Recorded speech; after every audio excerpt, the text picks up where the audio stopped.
全台湾的螺丝有4成是出口美国，高雄是有真侪工厂。虽然伫2月时，美国已经宣布讲要扣25%的关税，所以一届对顶关税无搁再提悬。也毋过业者即摆是真烦恼讲，若其他国家争取到较低关税，因就真歹竞争咯。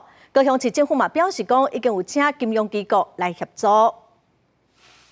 工作人员无因包装螺丝，台湾螺丝螺帽等产品有大约40%出口美国。2月就因为23期条款，互纳入25%的关税范围，对3月12日开始实施。虽然伫美国对顶关税政策当中无搁提悬，但若越南等竞争国家甲美国协商将关税降低，恐惊就会受到冲击。竞争国家它的关税比你低，那你的竞争优势当然就会降低。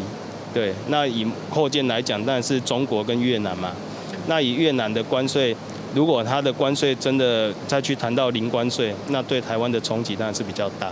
工厂内底做好大量的螺丝螺帽，有螺丝窟称号的高雄工产，今年受成本、中国降价竞争等影响，真侪工厂订单一直减少，甚至关门。就惊预计能力较歹的中小型业者会伫即摆互美国客户要求吸收关税，造成冲击。高市府赶紧做应变，协调金融机构股票质押，那或者是在它的这个融贷的这个部分，那可能会衍生第二波非在金融面的这些影响，把这些降低。面对关税问题，要安怎降低风险、分散市场，并协助企业伫短期内底营运冲击，是中央甲地方共同的课题。螺丝工会呼吁中央甲高市府继续协助业者，提悬产品附加价值，调整生产甲供应链，来降低关税可能造成的影响。公司新闻陈焕武、柯正俊高雄报道。